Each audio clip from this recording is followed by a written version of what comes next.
جی ہمارا 16واں پارہ ہے، سورۃ کاف چل رہی ہے ہماری۔ اعوذ باللہ من الشیطان الرجیم، بسم اللہ الرحمن الرحیم۔ قال الم اقل لك انك لن تستطيع معي صبرا قال ان سألتك عن شيء بعدها فلا تصاحبني قد بلغت من لدني عذرا۔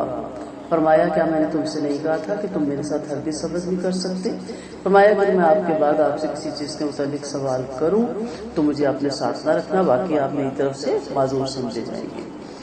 ابھی بن کعب کہتے ہیں کہ رحمت اللہ علیہ صلی اللہ علیہ وسلم کو جب یہ بات یاد آتی تو آپ اس کے لیے دعائے خیر فرماتے، مگر پہلے اپنے لیے دعا کرتے۔ ایک دن آپ نے فرمایا کہ اللہ ہم پر اور موسیٰ علیہ السلام پر رحم فرمائے، اگر موسیٰ اپنے ساتھی خضر کے ساتھ ٹھہرے رہتے تو عجائب کا مشاہدہ کرتے، لیکن آپ نے یہ فرما دیا کہ اگر میں پھر ٹوکوں تو آپ مجھے اپنے ساتھ نہ رکھنا، آپ میری طرف سے معذور سمجھے جائیں گے۔ اس سے کیا پتہ چلتا ہے کہ انسان حکمتیں سیکھنا چاہے یا علم میں اضافہ اس کو سیکھنا ہے یا مصلحتوں کو وہ سمجھنا چاہے تو اس کے اندر ٹھہراؤ اور صبر ہونا چاہیے۔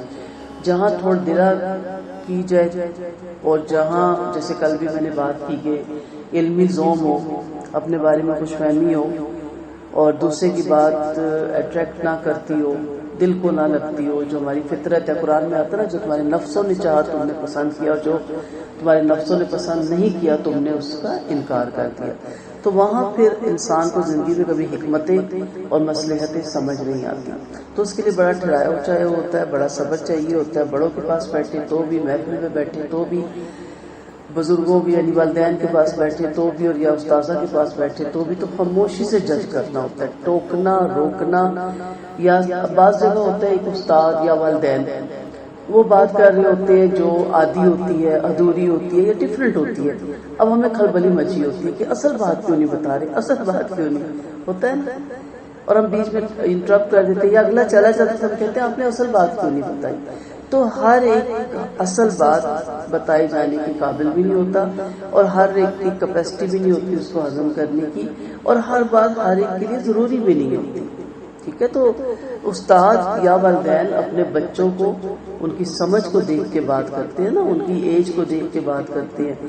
اب دوسرے بندے کو ہوتا ہے کہ دیکھو مسئلہ فلاں چیز بھی تو اس کو بتا دی جائے، بھی اس کو نہیں پتا، اس کو نہیں سمجھ، وہ بھی سٹارٹ لے رہا ہے، ابھی وہ آیا ہے، وہ جتنا کہہ رہا ہے اتنی بات کرنے دینا، نہیں آپ وہ بھی بتا دیں وہ بھی۔ تو اس لیے یہ بڑی خوبصورت آیات ہے، بڑی سمجھنے والی، کہ آپ صلی اللہ علیہ وسلم نے کہا کاش کہ وہ صبر کرتے اور بہت کچھ عجائب کا مشاہدہ کرتے، بہت کچھ سیکھتے، اور سیکھنے کی وجہ سے ہمیں بھی بہت زیادہ اس کا فائدہ ہوتا ہے۔ پھر دونوں چل پڑے، آخر کا جب ایک بستی والے کے پاس آئے تو ان سے کھانا طلب کیا، لیکن انہوں نے مہمان رکھنے سے انکار کر دیا۔ پھر وہاں دونوں کی ایک دیوار دیکھی، دونوں نے گرنے والی تھی، جھکی ہوئی تھی، خضر نے اسے سیدھا کر دیا۔ موسیٰ بولے اگر آپ چاہتے تو اس کا کام پر مزدوری لے سکتے تھے۔ فرمایا لو اب میرے اور تمہارے درمیان جدائی ہے، میں تم کو ان کاموں کی مصلحت بتاتا ہوں جس پر تم سے صبر نہ ہو سکتا۔ وہ کشتی چند غریبوں کی تھی جو دریا میں کام کرتے تھے، میں نے اسے عیبدار بنانا چاہا، ان کے آگے ایک بادشاہ تھا جو ہر کشتی کو قبضہ کر لیا کرتا تھا، اور بچے کے ماں باپ ایمان والے تھے۔ ہمیں ڈر ہوا کہ انہیں کفر اور شرک کی وجہ سے پریشان نہ کر دے، پھر ہم نے چاہا کہ اس کے بدلے ان کا رب اس سے اچھا یا پاکیزہ اور پیارا بچہ اس کو عطا کر دے۔ اور دیوار دو یتیم بچوں کی جو اس شہر میں رہتے تھے، اس کے نیچے ان کا خزانہ تھا، اور ان کا باپ ایک نیک شخص تھا۔ آپ کے رب نے چاہا کہ یتیم جو جوان ہو اور رب کی مہربانی سے اپنا خزانہ نکال لے، میں نے اپنی رائے سے کوئی کام بھی نہیں کیا، یہ ان کاموں کی حکمت جن پر تم صبر نہ کر سکے۔ تو خضر علیہ السلام نبی تھے یا بندے تھے، اللہ نے ان کو اپنا بندہ کہا، اور کیا فرما رہی ہے کہ رب کی رحمت سے یہ باتیں ہوئی، یعنی جو میں نے مذکورہ والا 3 کام سر انجام دیے، دراصل اللہ ہی کا حکم تھا، اللہ ہی کی مہربانی تھی، اللہ ہی کی توفیق تھی۔ تو جو کام بھی زندگی میں ہوتا ہے کوئی نفع یا نقصان کا، وہ اللہ ہی کے حکم سے ہوتا ہے، اس کی مصلحت کو ہم سمجھنے سے قاصر ہوتے ہیں۔ کیونکہ بعض دفعہ کوئی کام پائے تکمیل تک پہنچتے اور اس میں ہمیں اپنا بڑا بینیفٹ نظر آ رہا ہوتا ہے اور عین وقت پہ وہ ختم ہو جاتا ہے اور ہم بڑے افسردہ ہو جاتے ہیں اور بڑے ڈسہارٹ ہوتے ہیں کہ اس میں تو میرا بہت بینیفٹ تھا، یہ تو میری زندگی بدل دیتا، اس کا تو میں نے خواب دیکھا تھا، لیکن ہم نہیں جانتے کہ اس کے پیچھے کیا مصلحتیں تھی جس کی وجہ سے اللہ تعالیٰ نے وہ اتنی بڑی بظاہر ہماری نظر میں بہت بڑی نعمت تھی لیکن اللہ تعالیٰ نے وہ ہم سے دور کر دی. اسی لیے استخارہ ہم کرتے ہیں نا کہ اللہ اس پہ ہمارے لیے ہے تو ہمیں دے دے، ورنہ اس کے سے بہتر ہمیں عطا کر اور ہمیں اس پہ ہمارے دل کو راضی بھی کر. پھر انہوں نے بتایا کشتی والوں پہ بھی، مقتول بچے کے ماں باپ پر بھی اور نیک شخص کے بچوں پر بھی میں نے یہ جو کام کیا اپنی رائے سے نہیں کیے بلکہ مجھے اس کا حکم ملا تھا اور مجھے ان کی اندرونی مصلحتیں بتا دی تھی. انہیں تو بتا دی گئی لیکن ہمیں تو نہیں پتا ہمارا کیا کام ہے. ہمارا کام یہ بنتا ہے کہ ہم اس کے حکموں پہ حکمتوں پہ صبر کریں، ٹھیک ہے، اور انتظار کریں اور سمجھیں کہ یہ نہ صرف بہتر فیصلے میرے رب کے بلکہ بہترین فیصلے، نہ صرف اس میں کو جب مجھے دیتا رہے اور بھرتا رہے اور نوازتا رہے تو بہترین، اور جب خدا نہ خواستہ وہ لے چھین لے، کچھ ڈیمیج ہو جائے، کچھ کم مل جائے تو بدترین نہیں، وہ بھی بہترین، کیونکہ اس میں بھی مصلحت ہے. جیسے ہم اپنے بچوں کو، میں ہمیشہ مثال سے سمجھاتی ہوں، میری بیٹی اس دن بھی کچھ سوال کر رہی تھی، میں نے کہا بیٹا ماں باپ کو پتا ہوتا نا کہ چاکلیٹ کتنی نقصان دہ ہے تو چھپا کے پھر آدھا ٹکڑا دیتے ہیں. اسی طرح اللہ کو پتا ہوتا نا کہ میرے بندے کے لیے بہت زیادہ دولت کتنی نقصان دہ ہے، یا کیا چیز اس کو میں دوں گا تو کن کاموں میں پڑ جائے گا، کیونکہ وہ تو 70 ماؤں سے زیادہ پیار کرتا ہے. وہ ماں کا دل نہیں چاہتا وہ پورا ڈبہ اپنے بچے کے آگے رکھوں میرا بچہ کھل اٹھے گا. اچھا پورا ڈبہ ہم دکھاتے ہیں یا آپ کے لیے، پھر کہتے ہیں چلو بیٹا مجھے دے دو، اب میں آپ کو روز تھوڑی تھوڑی دوں گی، ٹھیک ہے آپ کا لیکن میں تھوڑی تھوڑی دوں گی. تو اس طرح سمجھے کہ اللہ بھی اپنے بندے کو چاہتا بھی ہے، پیار بھی بہت کرتا ہے 70 ماؤں سے بڑھ کے، لیکن وہ ضرورت کے مطابق، حالات کے مطابق اور واقعات کے مطابق ساتھ ساتھ آپ کو دیتا جائے گا. لوگ آپ سے ذوالقرنین کے بارے میں پوچھتے ہیں، آپ فرما دیں کہ میں تمہیں ان کا کچھ بیان کے ذریعے تلاوت سناتا ہوں. ہم نے دنیا میں سے قوت دی تھی، اسے ہر چیز کے اسباب بھی فراہم کیے تھے. ذوالقرنین اس لیے کہا جاتا ہے کہ اس کے سر کے دونوں جانب تانبا رہتا تھا. بعض اہل کتاب کہتے ہیں اس لیے بھی کہ روم فارس کا بادشاہ تھا، یا اس کے سر کے 2 سینگ تھے. یہ بھی ہو سکتا ہے کہ دنیا کے دونوں کناروں کا سفر کیا تھا، اس لیے اس کو ذوالقرنین کا لقب دیا گیا. بہت سے ان کے بارے میں روایت ہمیں ملتی ہے. ذوالقرنین ایک بڑی سلطنت اور طاقت کے مالک تھے، یعنی ہم نے ایک عظیم سلطنت اور زبردست جنگی طاقت دی. آپ کے پاس ایک عظیم لشکر اور بہت سازوں سامان جنگ کا، بڑے بڑے قلعے قبضے میں تھے. اس وجہ سے آپ دنیا کے مشرق اور مغرب کے ممالک پر قابض ہو گئے. دنیا آپ کی متی ہو گئی. دنیا کے بادشاہ باجنزار ہو گئے اور دنیا کی عربی اور عجمی قوموں نے آپ کی خدمت باعث سعادت سمجھی. ذوالقرنین کہا جاتا ہے کہ تمام زبانیں جانتے تھے، واللہ علم ہم نے انہیں ہر چیز کے اسباب مہیا کیا. اسباب سے مراد دنیا کی طاقت کے اسباب بھی ہوتے ہیں، لیکن یہاں علماء لیتے کہ خوب علم دیا اور دنیا کی چھوٹی بڑی نشانیاں بھی بتا دی تھی. تمام زبانیں بھی آپ جانتے تھے. جس قوم سے جہاد کرتے تھے اس قوم کی زبانوں میں لوگوں سے بات چیت کر لیتے تھے. واللہ علم. ان کا واقعہ بیان کرتے ہوئے کہتے ہیں وَأَتْبَعَ سَبَبًا حَتَّى إِذَا بَلَغَ مَغْرِبَ الشَّمْسِ وَجَدَهَا تغرب فی عین حامیۃ ووجد عندها قوما. پھر وہ ایک راہ لگ گیا. آخر کا جب سورج کے ڈوبنے کی جگہ پہنچے تو آپ نے اسے ایک دلدل والے چشمے میں ڈوبتا ہوا دیکھا اور اس چشمے کے پاس ایک قوم بھی دیکھی. ہم نے کہا اے ذوالقرنین یا تو انہیں تکلیف پہنچائیے، ان کے متعلق کوئی اچھی راہ اختیار کیجیے. بولے ہم ظالموں کو تو ابھی بھی سزا دیں گے، پھر وہ اپنے رب کی طرف لوٹائے جائیں گے. پھر انہوں نے سخت عذاب دیکھا، البتہ جو ایمان لائے اور نیک عملوں میں مشغول رہے تو بدلے میں ان کے لیے بھلائی اور ہم انہیں اپنے کاموں میں بھی سہولت ہی دیں گے. ذوالقرنین سمت مغرب پہ چل پڑتے ہیں. ذوالقرنین ایک راہ پہ لگے، یعنی مشرق اور مغرب کی درمیانی راہ پر ایک طرف کو چل پڑے. مغرب کی سمت چل پڑے. زمین کی منازلیں اور نشانات طے کرتے ہوئے مغربی سمت پر چلتے رہے انتہائی مغرب تک پہنچ گئے، یعنی زمین کی مغربی سمت کی انتہا تک، کیونکہ مغرب آسمان پر پہنچنا ناممکن ہے. آپ نے دیکھا کہ سورج بحر میت پہ ڈوب رہا ہے اور ہر وہ شخص جو ساحل پر کھڑا ہو سورج کو سمندر میں ڈوبتا ہوا دیکھے گا.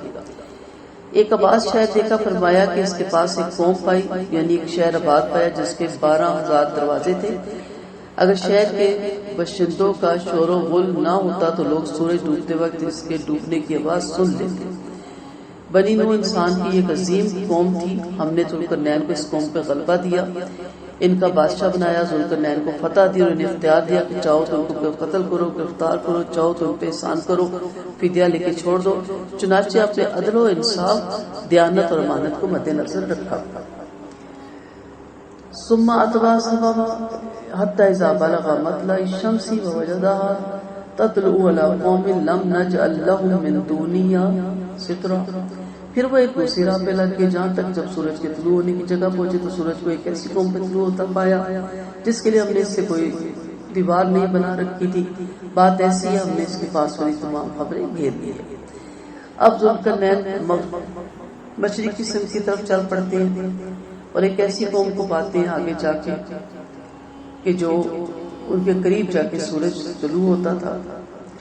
انہیں توحید کی دعوت دیتے ہیں کہ اگر کوئی توحید کو قبول کر لیتا تو خیر، ورنہ نذیر و خوار کریں گے، ان کا مال اور تمام سامان لوٹ لیا جائے گا اور اس سے لشکر کی خدمت اور سامان رسد فراہم کروائی جائے گی تاکہ آنے والی قوم کی سرکوبی ہو سکے۔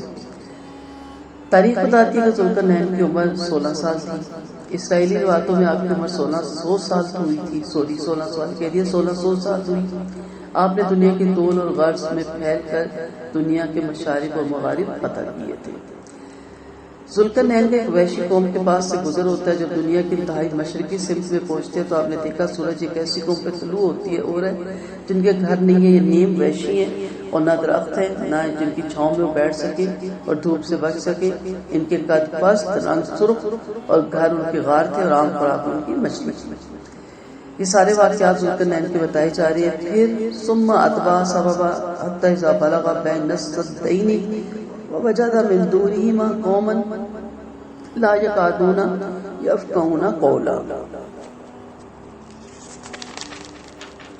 پھر ایک اور راہ لگ گئی، یہاں تک کہ جب دو دیواروں کے درمیان پہنچے تو دیواروں کے پیچھے ایک ایسی قوم دیکھی جو بات نہیں سمجھ سکتی تھی۔ انہوں نے کہا، اے ذوالقرنین، اس سرزمین پر یاجوج ماجوج نے قدم مچا رکھا ہے، تو کیا ہم آپ کو خرچ دیں بشرطیہ آپ ہمارے اور ان کے درمیان دیوار بنا دیں؟ بولے، جس پر میرے رب نے مجھے قادر کیا وہ بہتر ہے، تم قوت سے میری مدد کرو، میں تمہارے اور ان کے درمیان ایک مضبوط آڑ بنائی دیتا ہوں، مجھے لوہے کی چادریں لا کر دے دو۔ آخرکار جب یہ دیوار دونوں پہاڑوں میں برابر کر دی گئی تو حکم دیا گیا کہ آگ جلاؤ۔ آخرکار جب انہوں نے آگ جلا دی تو فرمایا، میرے پاس پگھلا ہوا تانبا لے آؤ تاکہ میں اس میں ڈال دوں۔ کیا ذوالقرنین کا ایک اور واقعہ ہمیں پتہ چلتا ہے، جس قوم کے پاس وہ پہنچتے وہ یاجوج ماجوج کی قوم سے کافی پریشان تھے۔ یہ یاجوج ماجوج کون ہے؟ یاجوج ماجوج بنی انسانوں میں سے ہی ہوں گے۔ حدیث قدسی ہے کہ قیامت کے دن اللہ آدم کو پکار کر فرمائے گا، آدم، آگ میں بھیجے جانے والوں کو علیحدہ کرو۔ وہ عرض کریں گے، یا اللہ، کس قدر آگ میں بھیجے جانے والے ہیں؟ حکم ہوگا کہ ہر 1000 میں سے 999 جہنمی ہیں اور ایک جنتی۔ یہ سن کر بچے بوڑھے ہو جائیں گے، حمل والوں کے حمل گر جائیں گے۔ پھر فرمایا کہ تم میں 2 قومیں ایسی ہیں کہ وہ جس قوم میں مل جائیں اسے کثیر بنا دیتی ہیں، یعنی یاجوج ماجوج۔ تو اس کے لیے یہ حدیث لائے ہیں راوی۔ ذوالقرنین کا جواب کیا تھا کہ اللہ نے مجھے جو ملک اور سلطنت اور قوت اور اقتدار عطا کر رکھا ہے، تمہارے چندے سے اکٹھا ہو کے جو پیسہ آئے گا اس سے لاکھ درجے بہتر ہے۔ ہاں، ایک کام تم کر سکتے ہو کہ محنت، مزدوری اور تعمیری چیزوں میں میرا ہاتھ بٹاؤ، یعنی مجھے عددی قوت دو۔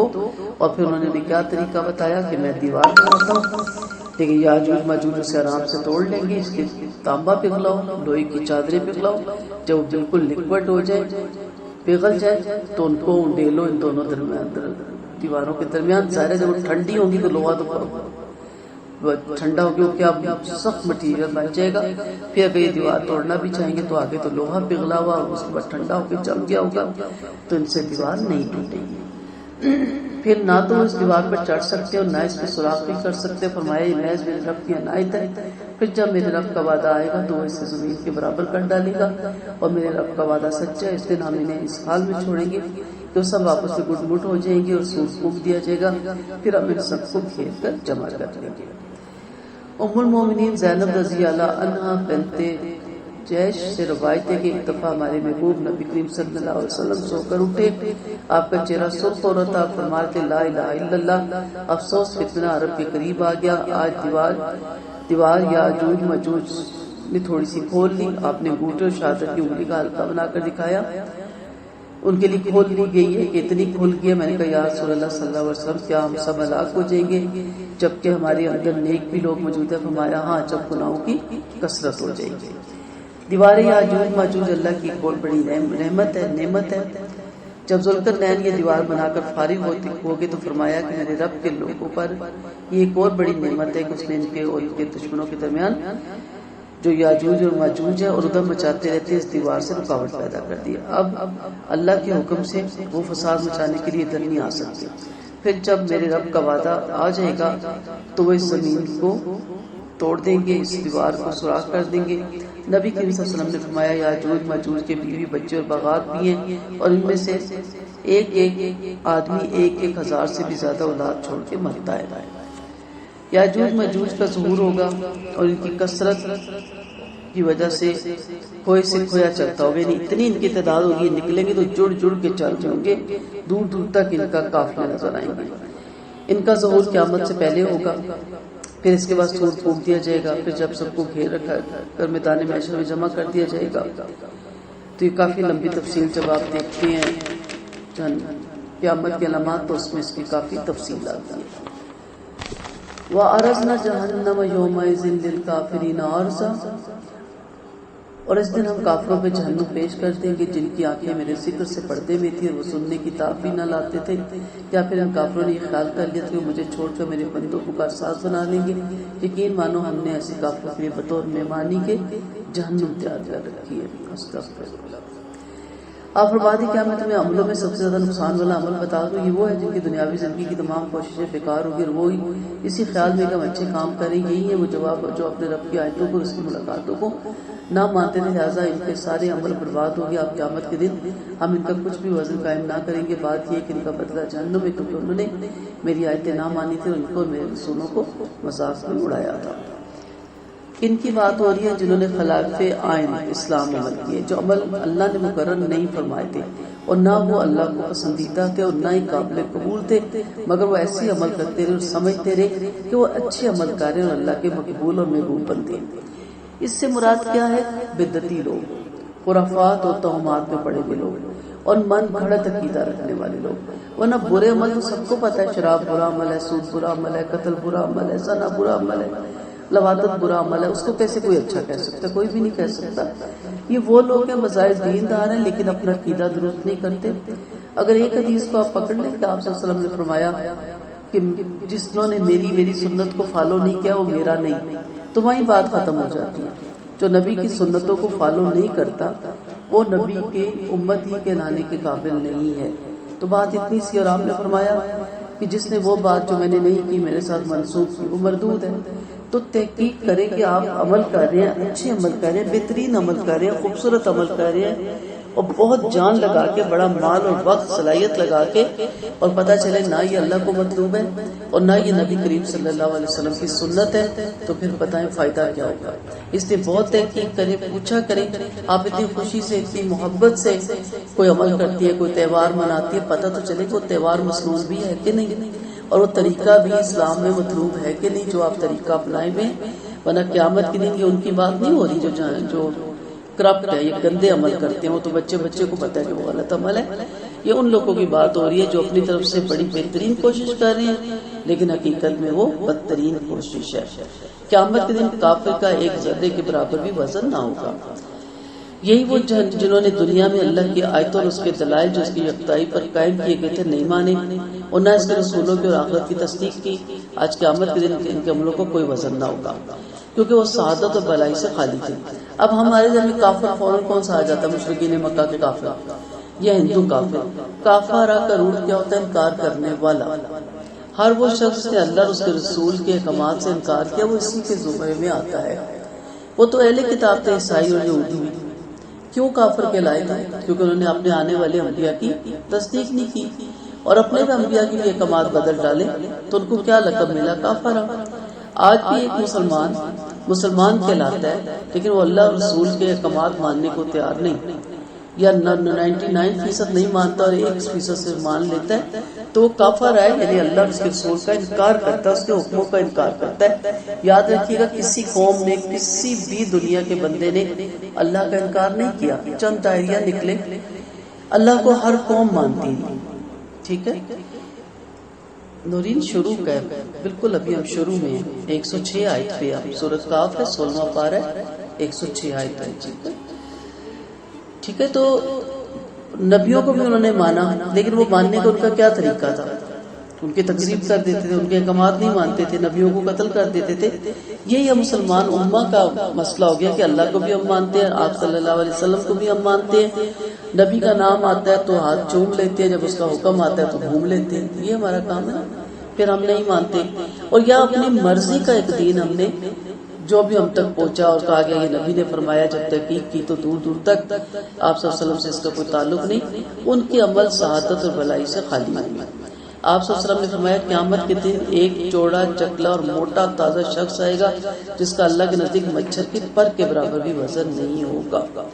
کہا چاہو تو تم فلا نقیم لہم، اب والی آیت پڑھ لو کہ ہم اس دن یوم القیامت وزنا، اس کا کوئی وزن بھی نہیں کریں گے۔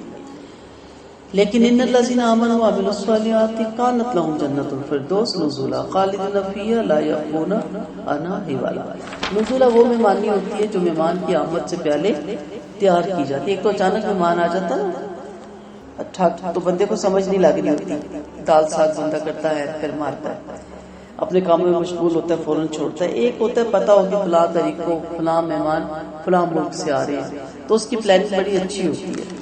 تو اللہ نے ایمان والے اور عمل صالح ہمیشہ کلیئر رکھیے گا، قرآن و سنت کے مطابق زندگی گزارنے والوں کے لیے تیاری کب سے شروع کروائی ہوئی ہے، اور بہت زیادہ اس کی حدیثیں ہیں کہ عورتیں کیا بنا رہی ہیں اور جنت کے لیے کیا کیا تیار ہو رہا ہے، اور اس کے پیالے یا اس کے کپڑے یا اس کا دوپٹہ یا اس کے کنگن، دنیا کی طرف اگر ایک ذرا سا رخ بھی کر دیا جائے تو سورج مان پڑ جائے، تو گن گن کے تیار کی جانے والی اور اس مہمان کی مہمان نوازی کے لیے کہ جو دل سے پسند بھی ہو، تو جنتیوں کی مہمان نوازی کے لیے پہلے سے وہاں پہ تیاری کی جا رہی ہے۔ اللہ تعالیٰ ہم سب کو اس کا مستحق ٹھہرائے۔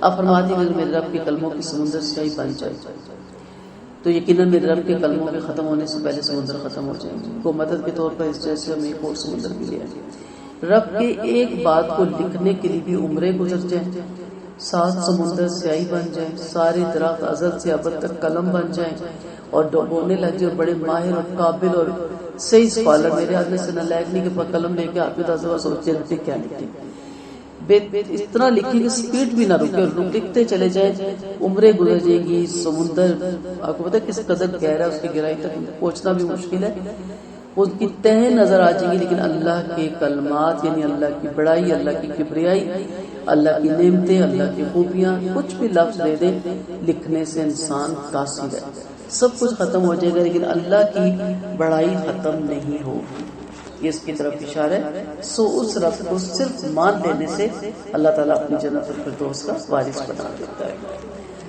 آپ فرماتے میں تو صرف تم جیسا ایک بشر ہوں، میرے پاس وہی آتی ہے، تمہارا معبود صرف ایک ہی معبود ہے۔ اب اس کا ترجمہ دیکھیں، قل کہہ دیجئے انما سوائے اس کے نہیں انا بشر مثلکم، اور جب دوسرے اس کا ترجمہ بدلتے ہیں، میرے پاس ایسے قرآن ہے جو ہمارے دینی بھائیوں کے لکھے ہوئے، میں اس فرقوں کے نام نہیں لوں گی، تو کیا کہتے ہیں، قل کہہ دیجئے انما بے شک میں نہیں ہوں بشر تمہارے جیسا۔ اب جب ترجمہ نہ آپ نے نہیں پڑھا ہوگا تو آپ وہی ترجمہ مان لیں گے، جب ترجمہ پڑھا ہوگا گرامر جانیں گے تو آپ کے یہ ترجمہ غلط لکھ رہے ہیں۔ سمپل ترجمہ کہہ دیجئے سوائے اس کے نہیں کہ میں بھی بشر ہوں تمہارے جیسا، فرق اتنا ہے تمہارے اور میرے میں، بہت بڑا فرق ہے، لیکن اس کا یہ مطلب نہیں کہ بشری تقاضے سے آپ اوپر آپ کو اٹھا لیا گیا کہ مجھے اللہ نے اپنی نبوت کے لیے چن لیا، جس کی وجہ سے ان کی بڑی عظمت ہے اور ان کی عظمت ماننی بھی ہے ہم نے، لیکن تھے وہ انسان۔ یہ بار بار میں کیوں کہہ رہی ہوں کہ یہاں بھی عقیدے کی خرابی آتی ہے کہ ہم انہیں انسانیت سے ہٹا دیتے ہیں، بندگی سے ہٹا دیتے ہیں، نور بنانے لگ جاتے ہیں، تو نور نہ شادی کرتا ہے، نہ کھاتا ہے، نہ پیتا ہے، اور کبھی انہیں نعوذ باللہ خدا بنا دیتے ہیں، اور کبھی کیا کبھی کیا۔ تو کہا سوائے اس کے نہیں کہ میری طرف وہی آتی ہے، اور وہی کیا ہے کہ تمہارا معبود صرف ایک ہی معبود ہے۔ پھر جو اپنے رب سے ملاقات کا امیدوار ہوں اسے نیک عمل کرنے چاہیے اور اپنے رب کی عبادت میں کسی کو شریک نہیں کرنا چاہیے۔ تو اللہ کی رضا کا ایک ہی طریقہ ہے کہ جو شخص اپنے رب سے ثواب اور نیک سرے کا امیدوار اس سے عمل صالحہ کرنے پڑیں گے. زبانی دعویٰ کام نہیں آئے گا. جو شریعت کے مطابق بھی ہوں، اپنی مرضی کے کام نہیں، اور اپنی رب کی عبادت میں کسی کو شریک بھی نہیں بنائے گا. صرف یہی ایک طریقہ ہے جس کے ذریعے اللہ کو راضی کیا جا سکتا ہے. ایک مقبول عمل کے یہی دو رکن ہے کہ اس میں خلوص ہو، صرف اللہ کے لیے کیا جائے اور اس میں غیر اللہ کو شریک نہ کیا جائے، اور دوسری شرط ہے رحمت العالمین صلی اللہ علیہ وسلم کی شریعت کے مطابق ہو. یہ دو چیزیں پکڑ لیں تو آپ کامیاب ہو جائیں گے. میں ہمیشہ اس کی مثال ایسے سمجھاتی ہوں نا کہ آپ کے گھر کوئی آ رہا ہے مہمان، تو آپ کو سب سے پہلے کیا فکر ہوتی ہے؟ پتہ نہیں کھانے میں کیا پسند کرتا ہے، پتہ نہیں اس کی ہیبٹس کیسی ہے. اب آپ تکے بنانے لگ جائے کھانے، اور جب وہ آئے اور آپ اس کے سامنے دنیا کے ڈشیں رکھیں تو وہ کہ سوری مجھے تو شوگر ہے، تو گئی نا محنت. یا وہ کہ مجھے تو السر ہے، میں تو اتنے مسالے والی چیزیں کھا نہیں سکتا. یا وہ کہ جی مجھے تو یہ سوٹ ہی نہیں کرتی، ہمارے ملک میں تو مسالے کھائے نہیں جاتے. اب ساری محنت ضائع ہوگی نا. تو اصل کیا تھا کہ پوچھ لینا چاہیے تھا وہ کیا پسند کرتے ہیں، کیا کھاتے ہیں، کیا ان کی ہیبٹس ہے. یہی اللہ اور رسول صلی اللہ علیہ وسلم کے ساتھ ہمارا معاملہ ہے کہ ہم نے اللہ کو راضی کرنا، اس کی رضا کے کام کرنے. پوچھ تو نہیں کہ کس چیز میں اس کی رضا ہے، وہ ہم پوچھتے نہیں. سب سے پہلی رضا میں پیچھے کیا پڑی؟ والدین کے حقوق. اگر آپ کے والدین راضی ہیں جنت آپ کے پاس ہے. رات کو میں نے بڑی اچھی کوٹیشن سب کو ڈالی کہ ایک آدمی نے اپنے گھر میں چھوٹی سی مسجد بنائی، تو کہا اب اس کا جو فرش لیپنا ہے اس کی مٹی جنت سے چاہیے، کیونکہ نماز پڑھو گے. 8-9 اس کے بیٹے تھے، ایک بیمار گھر میں رہتا تھا، لاغر رہتا تھا. 8 پریشان کے باپ نے کیا شرط لگا دی کدھر جائیں، شام کو خالی ہاتھ واپس. اور 9ویں بیٹے نے نا مٹی اٹھائی بھی بوری پوری. کہ تم بیمار لاغر تم کدھر سے مٹی لے آئے، گھر میں پڑے رہتے ہو. اسے کہا جدھر جدھر ماں جاتی تھی ادھر ادھر سے قدموں سے میں مٹی اٹھاتا جاتا تھا اور شام تک بوری بھر گئی. تو سب سے بڑی جنت تو آپ کے گھر میں ہے. اور اللہ نے اپنی رضا اپنے باپ کی رضا آپ کے باپ کی رضا میں رکھ چھوڑی. جس کا باپ راضی ہے اس کا رب اس سے راضی. تو پتہ تو کرے میرا رب کس میں خوش ہوتا ہے، کس میں راضی ہوتا ہے. بعد میں یتیموں مسکینوں سیروں تک جائیے گا نا. گھر میں اپنے پیارے ہونے آپ کے سے بات کرنے کو ترستے ہیں، ٹھیک ہے، بات تک نہیں ہم سیدھے منہ سے کرتے، اکڑ کے بولیں گے. بچے اتنے ڈرے سہمے رہیں گے والد سے، پولائٹ ہو. بیویاں پریشان رہیں گی کہ بات کر کے بےزتی نہ ہو جائے. ہوتا ہے نا بعض گھروں میں ڈرا رہتا ہے، سہمی رہتی ہے. آپ کیوں اس طرح جلاد بنے ہوئے گھر میں؟ بعض مائیں اتنی سخت ہوتی ہیں، بعض ساسیں اتنی سخت ہوتی ہیں، بعض بہویں اتنی سخت ہوتی ہیں، بعض نندیں اتنی سخت ہوتی ہیں. یہ کیا ہے سب کچھ؟ اللہ کو نہیں سختی پسند. اللہ نہیں پسند کرتا ایسے شخص کو.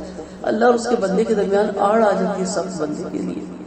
سخت دل بندہ اللہ سے دور ہوتا ہے، اس کی رحمتوں سے بھی دور ہوتا ہے. نہیں پوچھنا، ہاں میں اتنا صدقہ کرتی ہوں، خیرات کرتی ہوں، دیگیں پکاتی ہوں، کھڑکاتی ہوں، لوگوں کو دیتی ہوں، اور ادھر سے الٹ دوسری طرف چل پڑے تو درگاہوں پہ بھی بہت کچھ کرتی ہوں اور ولیوں کی قبروں پہ بھی بہت کچھ جا کے پیسہ لگاتی ہوں. تو پھر بتائیں کہ یہ کس طرح پسندیدہ عمل ہے؟ ایک تو اللہ کی رضا کا نہیں اور دوسرا سنت سے ہٹ کے بھی ہے، اور ریاکاری سے بھی اپنے آپ کو بچانا ہے. آپ صلی اللہ علیہ وسلم نے فرمایا، ایک شخص نے پوچھا کہ میں بہت سے نیک عمل اللہ کی رضا کے لیے کرتا ہوں اور مجھے یہ بھی پسند ہے کہ لوگ میری نیکیاں دیکھ بھی لیں.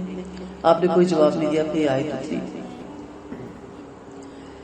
یعنی اس کا وہ عمل اللہ کے نزدیک مقبول نہیں، کیونکہ اس میں اس نے لوگوں کی خواہش کو شریک کیا، اور اللہ شرک کو پسند نہیں کرتا. اللہ ہم سب کو شرک خفی اور جلی سے بچائے، آمین. سورۃ مریم. بسم اللہ الرحمن الرحیم. قاف ہا یا عین صاد، حروف مقطعات. ذکر رحمت ربک عبدہ زکریا اذ نادى ربہ ندیئا خفیا قال رب انی وہن العظم منی فاشتعل الرأس شیبا ولم اکن بدعائک رب شقیا.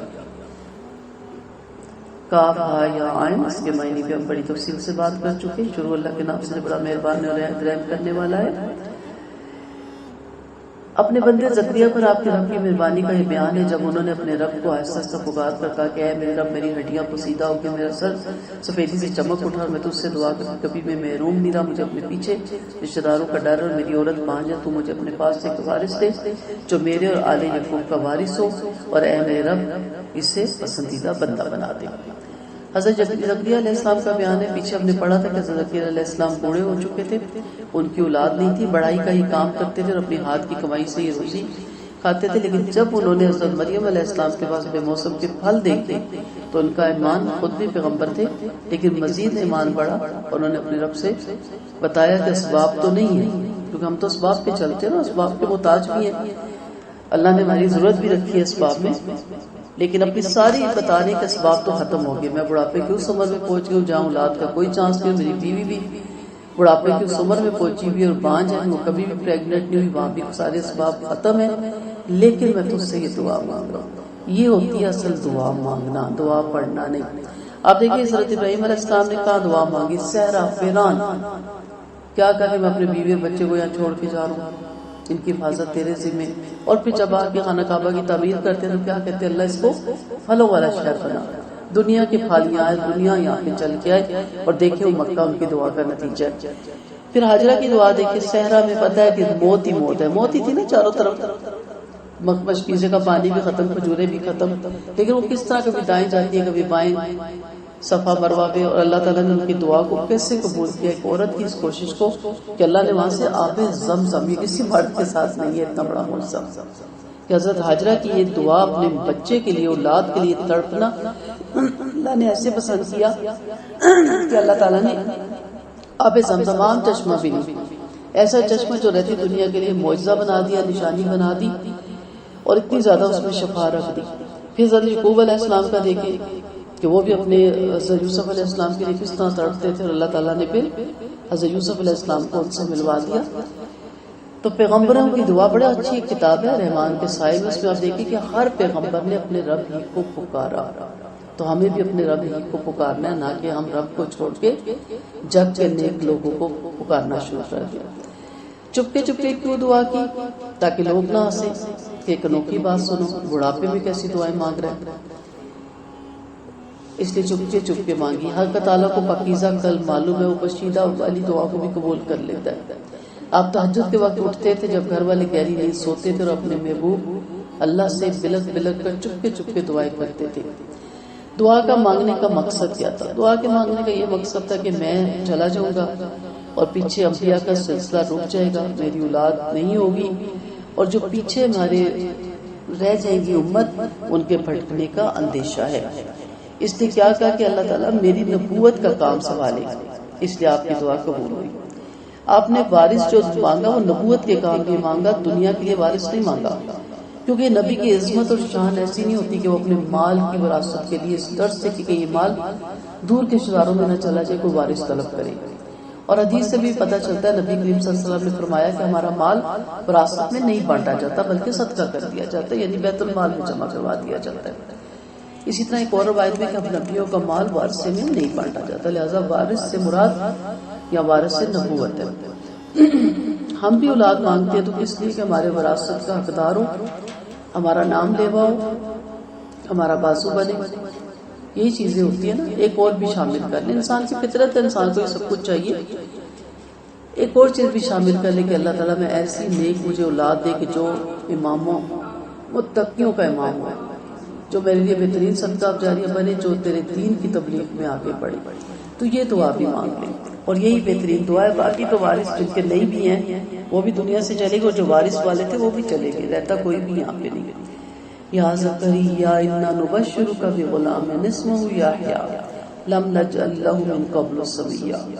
سب سے پہلا نام جو اس سے پہلے کسی نے دنیا میں نہیں سنا تھا وہ یحییٰ رکھا، اور رکھا بھی کس نے؟ اللہ تعالیٰ نے خود۔ کہ زکریا ہم آپ کو ایک بچے کی خوشخبری سناتے جس کا نام یحییٰ ہوگا، ہم نے اس سے پہلے اس کا ہم نام بھی کسی کو نہیں بنایا۔ دعا قبول ہوئی، اور دعا قبولیت کے ساتھ انہوں نے نام بھی بتا دیا۔ بولے کہ اے میرے رب میرے کیسے بچہ ہوگا، لگے میری بیوی بانجھ ہے، میں بڑھاپے کی کمال کمزوری کو پہنچ چکا۔ فرمایا کہ وعدہ اسی طرح ہو چکا۔ آپ کے رب نے فرمایا کہ یہ تو میرے لیے بالکل آسان بات ہے، آپ کو بھی جبکہ آپ کے پاس کچھ نہ تھا میں پیدا کر چکا ہوں۔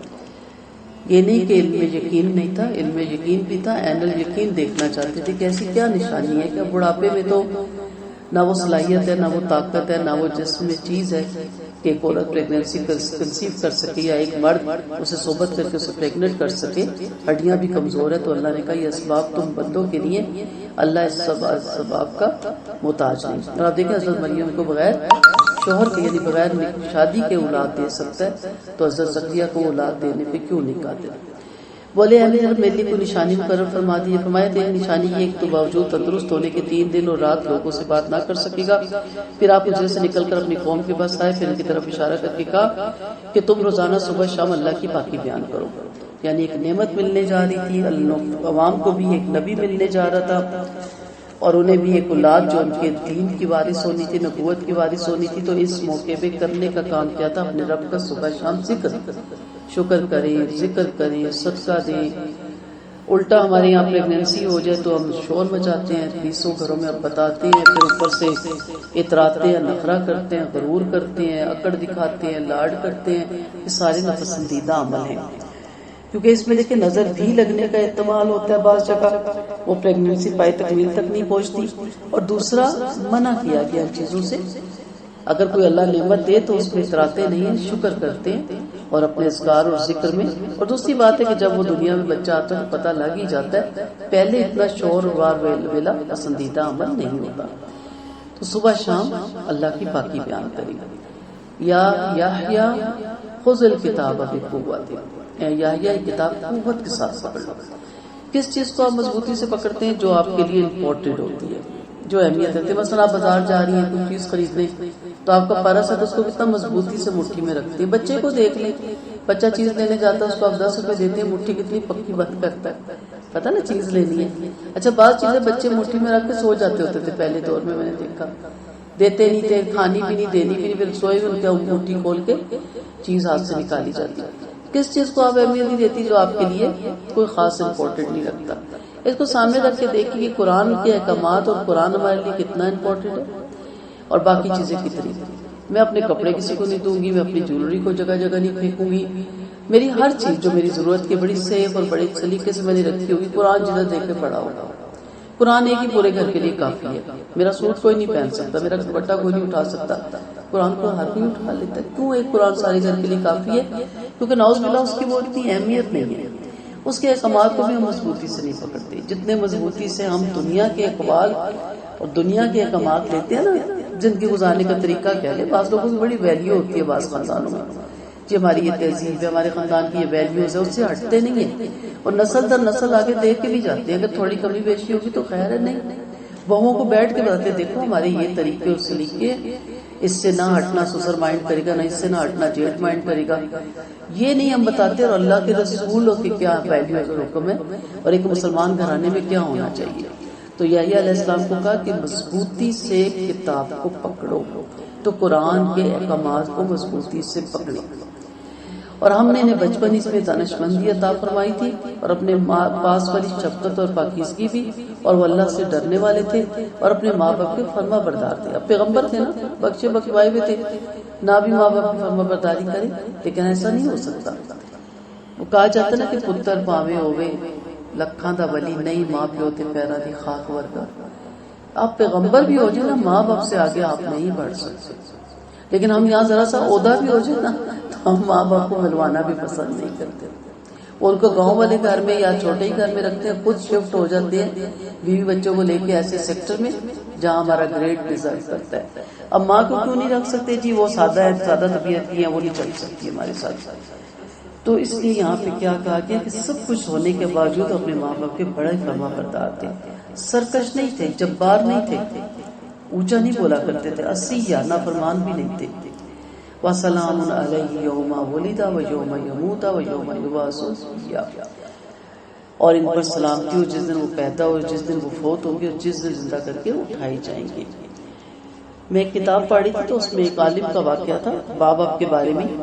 تو اس عالم کے بارے میں لکھا گیا کہ وہ درس دے رہے تھے تو ان کی والدہ آئی اور اس نے نہیں دیکھا مجمع بیٹھا ہوا ہے, دنیا کو درس دے رہے. اسے کہتی ہے میں جا رہی ہوں فلاں جگہ فوتگی ہو گئی ہے. اسے کہا جی امی جی. اب درس روکنا پڑا, مرغیوں کو دانا ڈال دینا, بکری کو یہ کر دینا. کہتے جی جی جی. وہ چلی گئی, سارا مجمع حیران. اسے کہا میری ماں کہہ سکتی ہے. درس ختم ہوا اور سب سے پہلے ماں کے بتائے ہوئے کام. لوگوں نے آنکھوں سے دیکھا مرغیوں کو دانا ڈال رہے ہیں, بکری کا دودھ دھو رہے ہیں کہ ماں واپس آ کے ناراض نہ ہو. ہم ذرا سے عہدے پہ ہماری ماں بات کر سکتی ہے, ہم سے نہیں, ڈرتی ہے. پڑھانے کے بعد عہدے پہ پہنچانے کے بعد ڈرتی ہے بات کرتے ہوئے. کہ میرا بیٹا یا بیٹی مائنڈ نہ کر جائے. افسوس کا مقام ہے کہ اس لیول تک ہم لے آتے ہیں. تو ماں باپ آپ جہاں بھی عہدے پہ پہنچ جائیں اتنے عاجز رہیں کہ وہ اس کو بھی جوتا اٹھا کے نا آپ کو 2 کھڑکا دیں, آپ کمر نیچے رکھ کے بیٹھے ہیں, کوئی بات نہیں, ماں ہے مار لیے تو کیا ہے. لیکن یہاں مارنے کی دور کی بات, ہماری ماں تو ہمارے آگے بات کرتے ہوئے بھی ڈرتی ہے. اور آج کل تو ینگ نسل اتنی بے حیاتی ہو گئی ہے کہ ان کے بچے ابھی سے ہی ڈرتے ہیں. تو میری ایک دوست نے بڑی اچھی بات کی تھی کہ تم ان کے ماں باپ ہو یا وہ تمہارے ماں باپ ہے, اتنی ضرورت. تو پھر میں نے کہا تربیت کی کمی ہے, تمہاری تربیت اچھی ہے, تمہارے بچے تمہارے آگے نہیں بول سکتے, باقیوں کی تربیت غلط ہوئی ہے. اور تربیت میں یہ نہیں کہ کوئی سمجھ نہیں تھی, لاڈ, ماں لاڈ اور ماں باپ لاڈ میں نا یہ نہیں سمجھتے کہ کل یہ لاڈ ہمارے گلے آگے پڑیں گے. لاڈ سے زیادہ تربیت اور اچھے ویلیو دینا ضروری ہوتے ہیں. تو یہ جو قرب قیامت کی بھی نشانی ہے کہ لونڈی اپنے مالک کو جنے گی, اس کی تفسیر میں یہی کہا جاتا ہے کہ اولاد سرکش ہو جائے گی اور ماں باپ کے گلے پڑے گی. اور بھی اس کی تفسیر ہے لیکن علماء یہ بھی اس کی تفسیر کرتے ہیں. تو یہ خاص خوبی یہاں پہ بتائی گئی. وحشت کے 3 مواقع ہوتے ہیں. پیدائش کے روز بچہ ایک نئی دنیا میں آتا ہے, اندھیرے ماں کے پیٹ سے نکلتا تو روتا ہے. پھر موت کے وقت جب فرشتے ایک نئی مخلوق سامنے آئے گی. اور تیسرا حشر کے میدان میں جب اٹھایا جائے گا. اس تینوں وقتوں میں بڑی وحشت ہوگی. لیکن یحییٰ علیہ السلام ان تینوں موقعوں پہ سلامتی میں رکھے جائیں گے, ان کو عزت اور حوصلہ افزائی فرمائیں گے اور انہیں وحشت نہیں ہوگی. رحمت اللہ علیہ صلی اللہ علیہ وسلم نے فرمایا قیامت کے دن ہر شخص جب اللہ سے ملاقات کرے گا تو گناہگار ہوگا. کوئی ایسا شخص نہ ہوگا جو گناہوں سے بچا ہو, مگر یحییٰ گناہوں سے پاک صاف ہوں گے. آپ نے کبھی کوئی گناہ کیا ہی نہیں ہوگا اور نہ ہی آپ کے دل میں کسی عورت کا تصور آیا ہوگا. بس قل فی الکتاب مریم اذ انتبذت من اہلیہ مکانا شرقیہ. آپ اس کتاب میں مریم علیہ السلام کا قصہ بیان فرما دیں جبکہ وہ اپنے گھر والوں سے ہٹ کر ایک مشرقی جگہ پر آئی اور ان کی جانب سے پردہ کر لیا. پھر ہم نے ان کے پاس اپنا فرشتہ بھیجا اور وہ اس دن کے آگے ایک پورے آدمی بن کر ظاہر ہو گیا. بولی کہ میں تجھ سے اللہ کی پناہ مانگتی ہوں, بشرطیہ تو فارسا ہو. اس نے کہا کہ میں تمہارے رب کا بھیجا ہوا ہوں تاکہ تمہیں ایک پاکیزہ بیٹا دے جو. بولی بھلا میرے بچہ کیسے ہو سکتا, مجھے کسی شخص نے چھوا تک نہیں, نہ میں فاحشہ ہوں. بولا بات ایسی ہے, آپ کے رب کا فرمان ہے کہ کام میرے لیے بہت ہی آسان ہے, ہم اس بچے کو لوگوں کے لیے ایک معجزہ بنا دیں گے اور اپنی خاص رحمت بھی. یہ بات طے ہو چکی ہے.